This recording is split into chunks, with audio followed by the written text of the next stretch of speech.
Before we dive into the field of forensic science on Forensic World, I want to make it clear that the content provided here is for educational and informational purposes only. The topics we discuss often involve real-life criminal cases and forensic techniques, which may not be suitable for all audiences. Please be aware that some of the content might include graphic descriptions or images related to crime scenes, evidence, and investigations. Viewer discretion is advised, especially for younger or sensitive viewers. It's important to remember that the information shared here is not intended as legal or professional advice. If you are pursuing a career in forensic science or require specific guidance, always consult with qualified experts and follow the appropriate ethical and legal guidelines. Forensic World is committed to promoting the responsible and ethical use of forensic knowledge. We encourage a respectful and ethical use of forensic knowledge. We encourage a thoughtful discussion in the comment section. Any inappropriate or disrespectful comments will not be tolerated. Thank you for joining us on this educational journey into the world of forensic science. Hello everyone, welcome to the Forensic World. So in the last video, we discussed about what is forensic science, meaning of forensic science, and how forensic science is linked with the basic science. So in this video, we are going to discuss about the forensic principle. और आप ये बोल सकते हो these are the laws of forensic science. और इन laws, इन principle का use करके we can do our investigation in very efficient way. And you can say that these are the fundamental rules of investigation. और छोटी से छोटी और बड़ी से बड़ी एग्जामिनेशन, बड़ी से बड़ी इन्वेस्टिगेशन में ये सब बेसिक रूल्स ही फॉलो होते हैं. So let's start with our forensic principles. So हम अपने सारे के सारे फोरेंसिक प्रिंसिपल 3 पार्ट में पढ़ेंगे. First, what is the meaning of that forensic principle. Second thing is कि उस फोरेंसिक प्रिंसिपल की फोरेंसिक इन्वेस्टिगेशन में क्या इंपॉर्टेंस है. थर्ड थिंग इज कौन कौन से ऐसे केस सिनेरियोज हैं जहाँ पे हमें ये अप्लाई करने में, प्रिंसिपल अप्लाई करने में बहुत ज़्यादा चैलेंजेस फेस करने पड़ेंगे या फिर वो एक्सेप्शनल है. Okay, then our first principle is Locard's principle. So Locard principle हमें क्या बोलता है.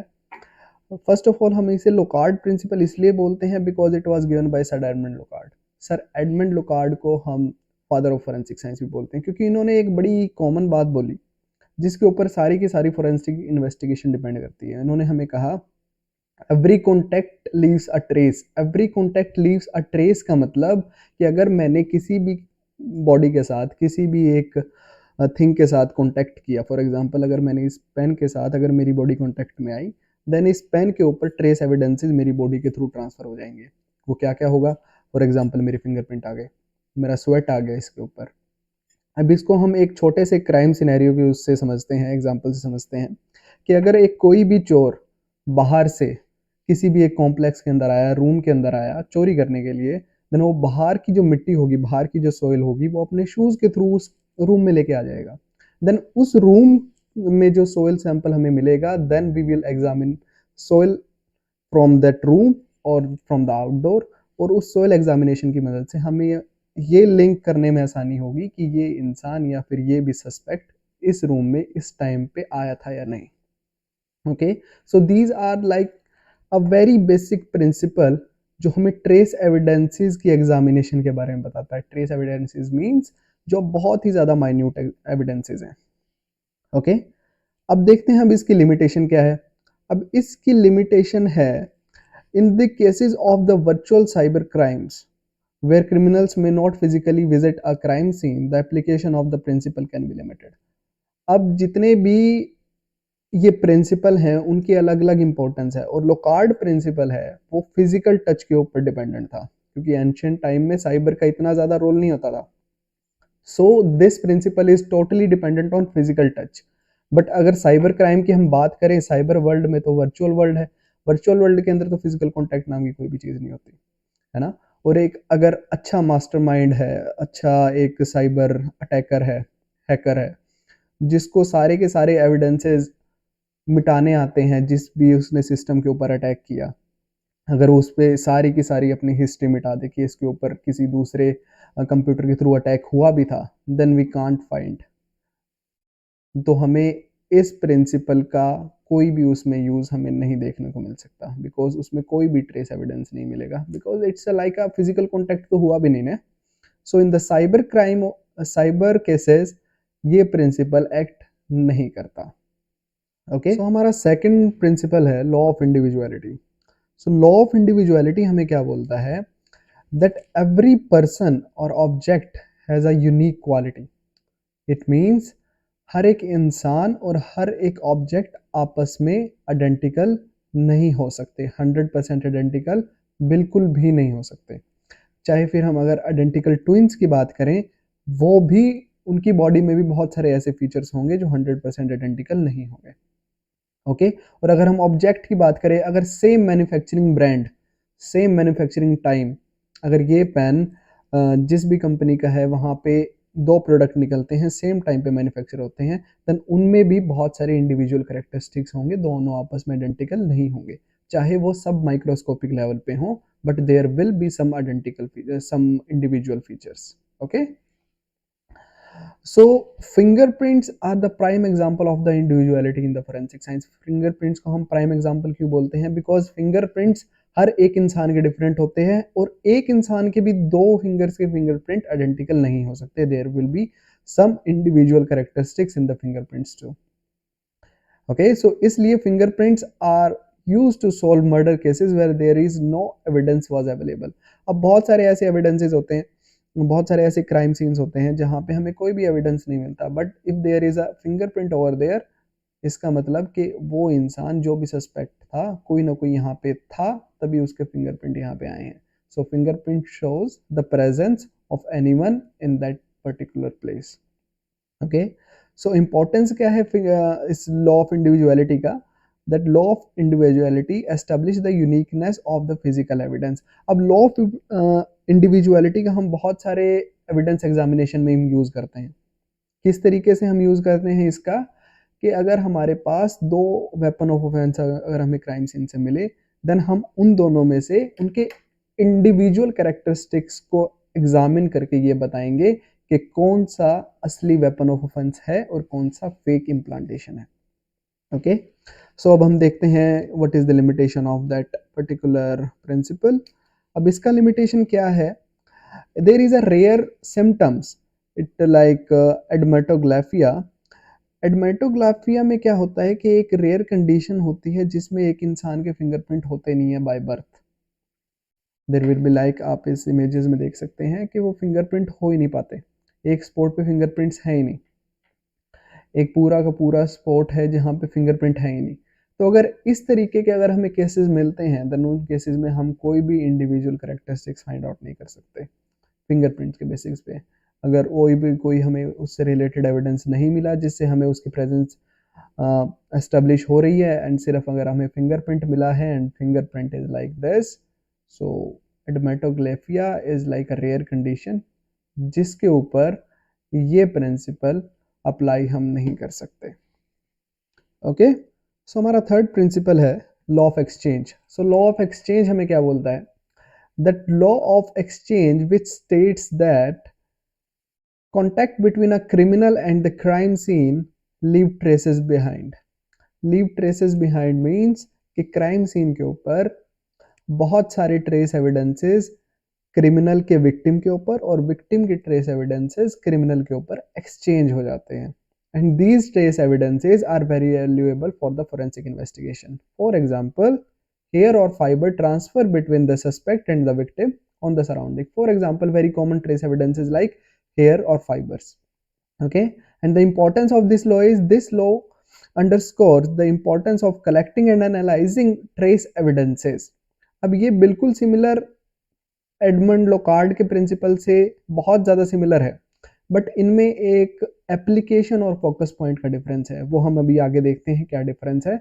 बट इस एविडेंस की वजह से हम एक्सचेंज ऑफ एविडेंस को हम स्टडी कर सकते हैं कि अगर दो इंसान आपस में कांटेक्ट में आए हैं, देन उसके एविडेंसेस इसके ऊपर, इसके ट्रेस एविडेंसेस दूसरे इंसान के ऊपर ज़रूर आएंगे। Okay, so we have to examine both of them ताकि हम उन दोनों में एक लिंकेज क्रिएट कर सके। अब इसकी लिमिटेशन क्या है? लिमिटेशन इसकी है secondary transfer from of evidence में occur leading to the complexity in the interpretation. इसका मतलब अगर कोई भी इंसान, अगर कोई भी एक सस्पेक्ट है, वो एक क्राइम सीन पे गया, बट वो उस क्राइम सीन पे आने से पहले कहीं और गया था, देन उस जगह का वो एविडेंस क्राइम सीन के ऊपर लेके आ सकता है। या फिर अगर वो किसी और इंसान से मिला था, देन उस इंसान के बॉडी हेयर्स या फिर हेड हेयर्स उसकी बॉडी पे आ गए एंड फिर वो क्राइम सीन के ऊपर गया, देन उस सेकेंडरी पर्सन के जो उस क्राइम सीन पे आया ही नहीं, उसके हेयर्स उस क्राइम सीन के ऊपर ट्रांसफर हो गए। This is the main limitation of this principle, secondary transfer. उसकी वजह से एक कॉम्प्लेक्स चीज़ें क्रिएट हो जाती हैं क्राइम सीन इन्वेस्टिगेटर के लिए कि ये एक थर्ड पार्टी कौन सी है जो क्राइम सीन के ऊपर प्रेजेंस जिसकी शो हो रही है फिजिकल एविडेंस के थ्रू। ओके, सो हमारा अब देखते हैं कि डिफरेंस क्या है। सो इनका डिफरेंस है, while both Locard principle and the law of exchange deal with the transfer of the evidences, जैसे कि हमने बताया कि दोनों transfer of evidences, trace evidences के ऊपर बात कर रहे हैं, but they differ in the focus of the application. Locard principle is broader concept that acknowledges evidence transfer in any form of contact. वो जस्ट एक बेसिक बात उन्होंने बोली कि अगर कोई भी चीज किसी भी चीज के कॉन्टेक्ट में आ रही है देन उन दोनों के बीच में म्यूचुअल एक्सचेंज होगा। उन्होंने किसके बीच में बोला वो उन्होंने डिफाइन नहीं किया, but law of exchange is particularly focused on the criminal investigation and crime scene, suspect and victim. So the while law of exchange specifically address exchange of evidence between the perpetrator and a victim or crime scene, making it particular relevant in the forensic investigation. जो law of exchange है वो basically totally forensic investigation के ऊपर focus करता है। So हमारा next principle है law of progressive change. So law of progressive change हमें क्या बोलता है? The law of progressive change emphasize that everything changes over time, मतलब कि हर एक चीज टाइम के अकॉर्डिंग चेंज होती रहती है अकॉर्डिंग टू द एनवायरनमेंट। जिस भी एनवायरनमेंट में वो चीज होगी उस एनवायरनमेंट के हिसाब से वो चेंज होती रहेगी।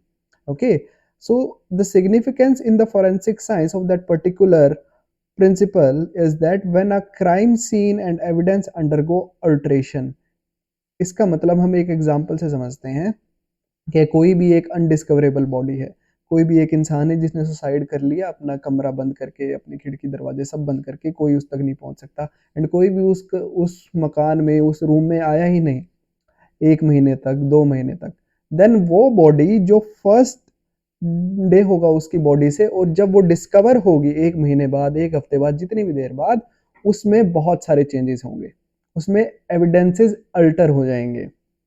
ओके, या फिर हमें कोई ब्लड पूल मिला है या फिर कोई भी हमें ब्लड मिला है, देन उस ब्लड को किसी ने चेंज नहीं किया और वो एनवायरनमेंट कंडीशन में जाके अगर मॉइस्ट कंडीशन है तो उसमें फंगस लग जाएगी, बैक्टीरियाज आ जाएंगे, देन उससे हमें एविडेंस एग्जामिनेशन करने में बहुत ज़्यादा दिक्कत होगी। सो हम ना उसमें डीएनए एग्जामिनेशन कर पाएंगे क्योंकि उसमें अल्ट्रेशन आ जाएगी बहुत सारा। So you can check this picture that there is like fresh, blot, active decay, advanced decay, dry remains. So these are the stages of the decomposition. So like this we can understand that progressive change होता है हर एक evidence में time के accordingly. So we have to collect the evidences on the time. और अगर हमने evidences को एक उनके प्रॉपर टाइम पे अगर हमने कलेक्ट नहीं किया देन हम उन एविडेंसेस से कुछ भी कंक्लूड नहीं कर पाएंगे। So this is the main focus point of the law of progressive change.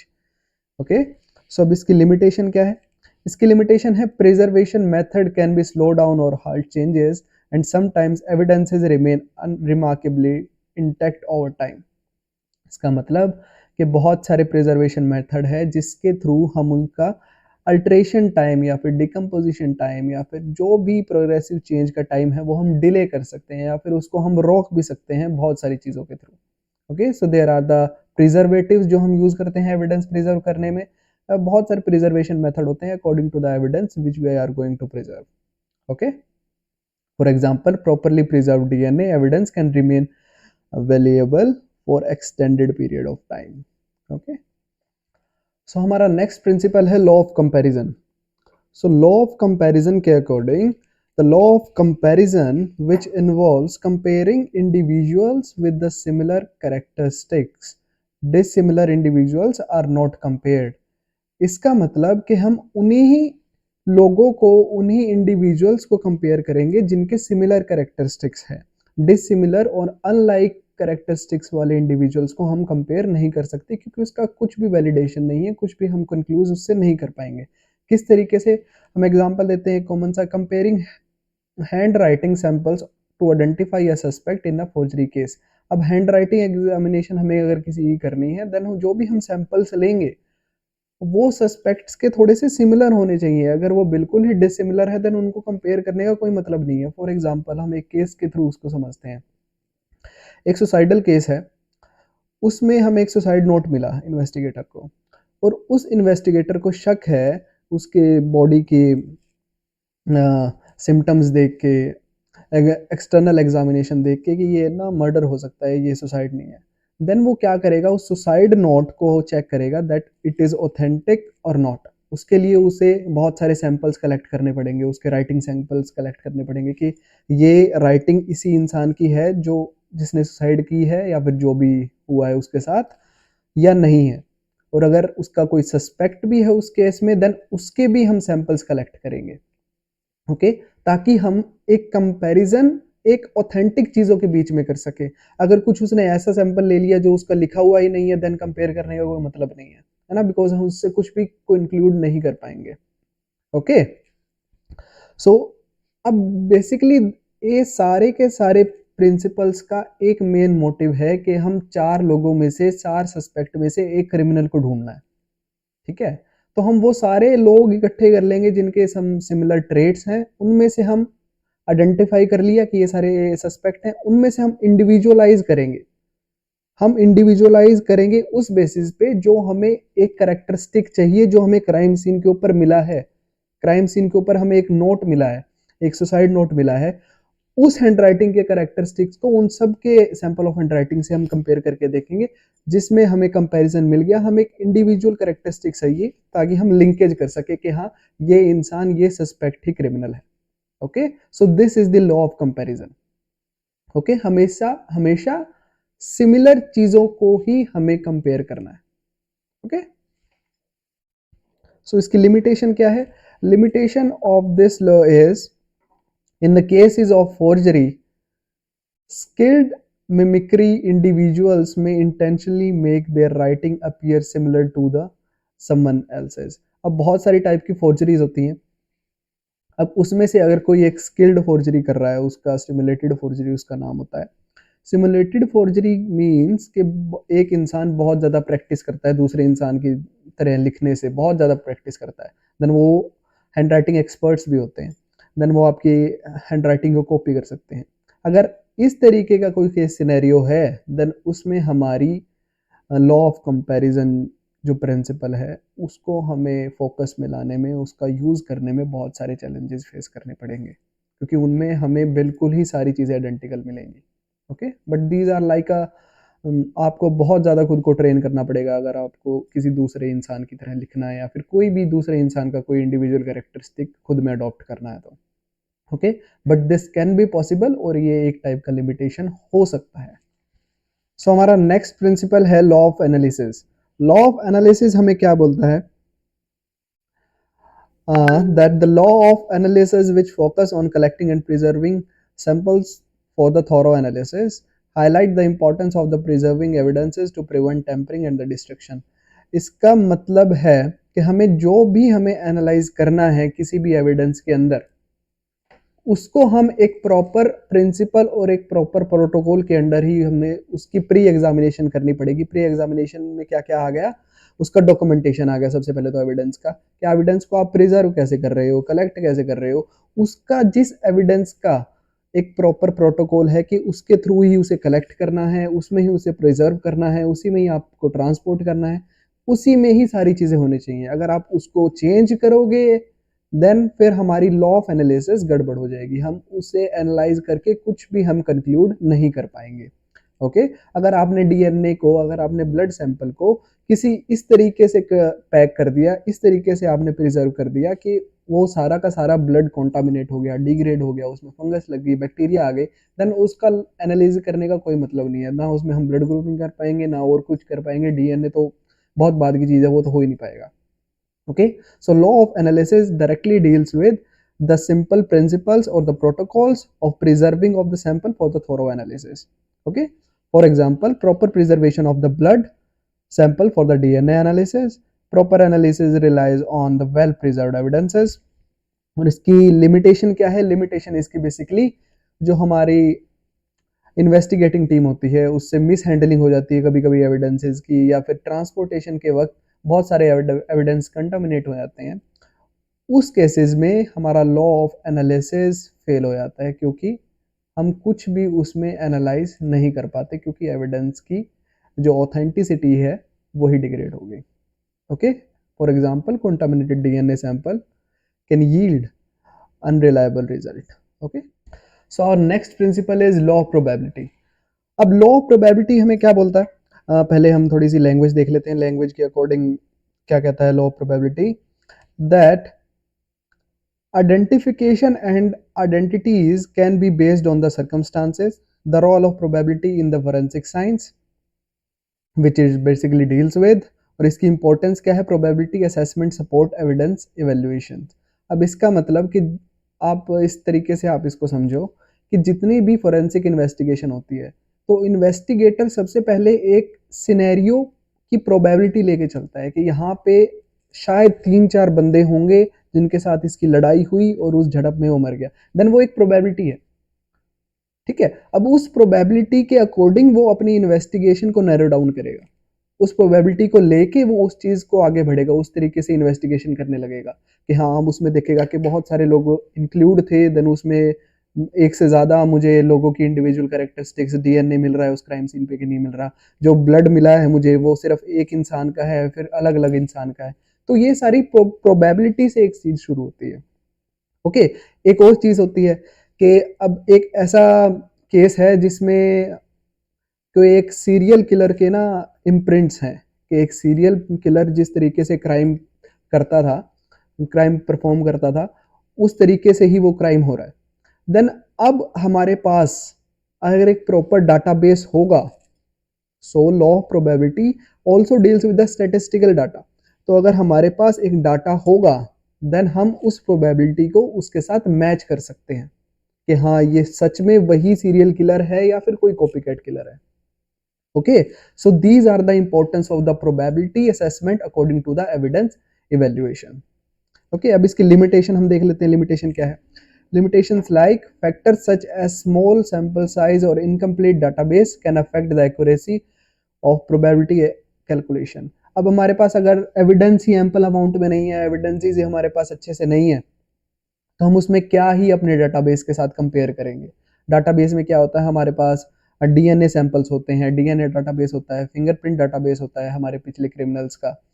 तो अगर हमारे पास डाटाबेस सफिशिएंट नहीं है या फिर उनको एनालाइज करने के लिए एविडेंस हमारे पास सफिशिएंट नहीं है, देन उसमें प्रोबेबिलिटी वाला case, law of probability, principle of probability नहीं यूज हो पाएगा। एग्जाम्पल, लिमिटेड डीएनए डाटाबेस में result in the inconclusive probability estimates. Okay, so हमारा नेक्स्ट प्रिंसिपल है और लास्ट हमारा लॉ ऑफ फोरेंसिक साइंस है, law of circumstantial fact. So law of circumstantial fact क्या हमें बोलता है, law of circumstantial fact which underscore the reliability of the physical evidence. Fact cannot lie or be wholly absent, making a circumstantial fact valuable in the court. अब इसका मतलब क्या है कि इंसान तो झूठ बोल सकता है, बट कोई भी सबूत, कोई भी एविडेंस झूठ नहीं बोल सकता। कोई भी सर्कमस्टांशियल एविडेंस जो है वो एक फैक्ट मैटर है। ओके, अगर किसी के फिंगरप्रिंट किसी क्राइम सीन के ऊपर मिले हैं, देन वो एक सर्कमस्टांशियल एविडेंस है, सर्कमस्टांशियल फैक्ट है कि आपके एविडेंस उस वहाँ पे हैं। हमने फिंगरप्रिंट एग्जामिनेशन के बाद ये कंक्लूड किया कि आपके फिंगरप्रिंट और जो हमें क्राइम सीन से फिंगरप्रिंट मिले वो मैच कर रहे हैं, देन इसका मतलब आपकी प्रेजेंस वहाँ पे थी। आप इस चीज़ में कोई भी आप झूठ नहीं बोल सकते, कोई भी आप हॉस्टाइल नहीं हो सकते कि नहीं था, क्योंकि ये एक सर्कमस्टांशियल फैक्ट है। Okay, for example, shoe print found at the crime scene providing crucial evidence. अगर शू प्रिंट किसी का क्राइम सीन के ऊपर है, इसका मतलब आप वो क्राइम सीन पे आए थे। Okay, circumstantial fact can be powerful in establishing guilt और इनोसेंस। वो डायरेक्टली लिंक करता है कि आप गिल्टी हो या नहीं हो। अब इसकी लिमिटेशन क्या आ जाती है, अब लिमिटेशन इसकी ये आ जाती है, in the situations where evidences is planted और मैनिपुलेटेड, सर्कमस्टांशियल फैक्ट में lead to the incorrect conclusions. अगर किसी के फिंगरप्रिंट, जैसे मैंने पहले बताया, अगर मैं किसी और को फंसाना है तो उसके मैं फिंगरप्रिंट उठा के किसी क्राइम सीन पे रख दूंगा, इसका मतलब कि वो बंदा उस क्राइम सीन के ऊपर प्रेजेंट था, उससे ये कंक्लूजन निकलेगा। बट वो फिंगरप्रिंट्स जो थे वो एविडेंस टेम्परिंग के थ्रू वहां पे प्लांट किए गए थे, मिसलीड करने के लिए। ओके, बट वो केस में तब भी इंक्लूड हो जाएगा। लिमिटेशन ये है इस प्रिंसिपल की, बट वो फिर भी इंक्लूड होगा। क्यों? कि सस्पेक्ट ने उसी के फिंगरप्रिंट क्यों वहां पे लाके रखे, इसका मतलब केस में उसका कोई ना कोई इन्वॉल्वमेंट तो है ना, तभी उसने किसी ना किसी के रखे हैं। अब बहुत सारे केसेस ऐसे भी होते हैं कि खुद को बचाने के लिए किसी के भी वो रख देते हैं, देन उस केसेस में हमें नैरो डाउन करनी पड़ती है इन्वेस्टिगेशन की क्या है। But there is a limitation is this, अगर एविडेंस टेम्परिंग हुई है तो उस केस में सर्कमस्टेंशियल फैक्ट फॉलो नहीं हो पाता। Okay, thank you.